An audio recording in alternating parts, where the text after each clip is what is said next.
আসসালামু আলাইকুম রহমতুল্লাহ। প্রিয় দিনী ভাই ও বোনেরা, আজকে আমরা জানবো কিভাবে ছোট্ট এবং সহজ কিছু আমলের মাধ্যমে নিজের সকল গুনাহগুলো ক্ষমা করানো যায় এবং রিজিক বৃদ্ধি করা যায়। তো আমরা হাদিস থেকে সহি দলিল সহকারে আজকে এই আমলগুলো জানবো এবং শিখবো ইনশাআল্লাহ। তো প্রিয় দিনী ভাই ও বোনেরা, কিছু ভিউ কামানোর জন্য মানুষকে ভুল এবং বানোয়াট কথাবার্তা বলে প্রতারণার মধ্যে ফালানোর কোনো ইচ্ছা আমাদের নাই। আমাদের উদ্দেশ্য হলো কোরআন ও হাদিস থেকে সহি দলিল সহকারে এমন কিছু আমলের কথা মানুষদেরকে বলা, যেগুলো মানুষ শোনে এবং শিখে শিখে আমল করে উপকৃত হতে পারে। এজন্য আপনারা প্রতিদিন নিয়মিত কোরআন ও হাদিস থেকে সহি দলিল সহকারে কিছু আমলের কথা, হাদিস, মাসআলা, সহি কোরআন শিক্ষা, নামাজ শিক্ষা, এইগুলোর ভিডিও সবার আগে আগে পাওয়ার জন্য অবশ্যই আপনারা আমাদের এই সত্য সন্ধান ইউটিউব চ্যানেলটি সাবস্ক্রাইব করে আমাদের পাশে থাকবেন ইনশাআল্লাহ। আল্লাহ তাআলা তৌফিক দান করেন।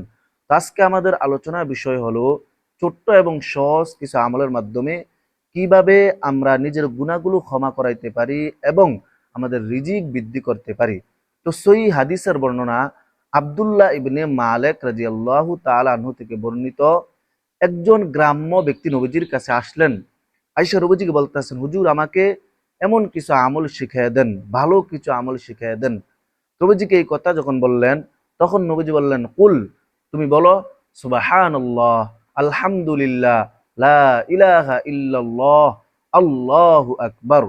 তো এই চারটা জিকির যখন ওই ব্যক্তিকে শিখাই দিলেন, এই চারটা আমল যখন শিখাই দিলেন, তখন এই ব্যক্তি এই চারটা আমল গনতে গনতে তিনি চলে যাইতেছে সুবহানাল্লাহ, আলহামদুলিল্লাহ, লা ইলাহা ইল্লাল্লাহ, আল্লাহু আকবার।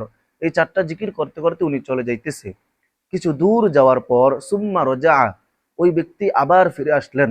নবীজি যখন দেখলেন ওই ব্যক্তি ফিরে আসতেছে, তখন নবীজি বুঝছেন যে ওই ব্যক্তি কেন ফিরে আসতেছে, তখন নবীজি মুচকি হাসলেন।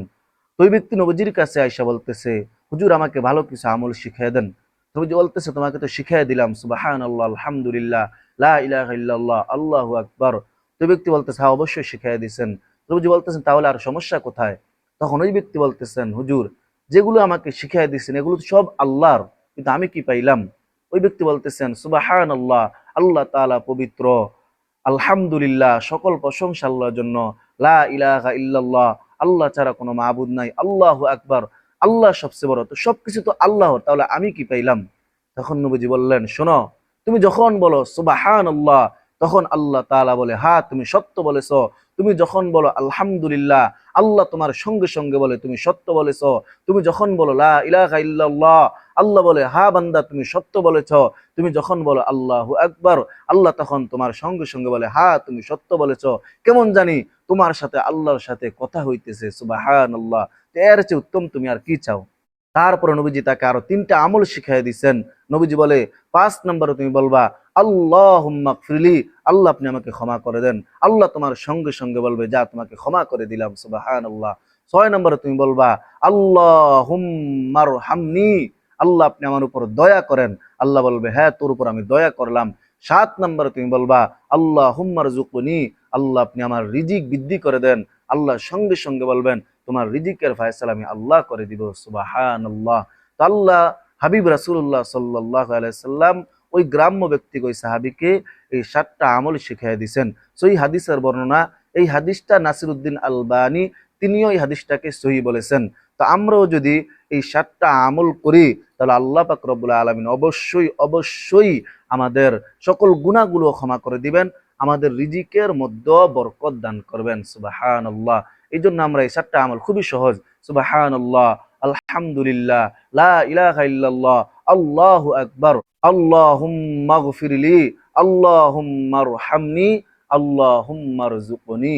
এই 7টা আমল আমরা অবশ্যই অবশ্যই করার চেষ্টা করবো ইনশাআল্লাহ। যদি লাস্টে 3টা নাও পারি, কমপক্ষে সুবহানাল্লাহ, আলহামদুলিল্লাহ, লা ইলাহা ইল্লাল্লাহ, আল্লাহু আকবার, এই 4টা আমল আমরা বেশি বেশি করব। আল্লাহ পাক রব্বুল আলামিন আমাদেরকে ক্ষমা করে দিবেন এবং আমাদের রিজিকের মধ্যে অবশ্যই অবশ্যই বরকত দান করবেন।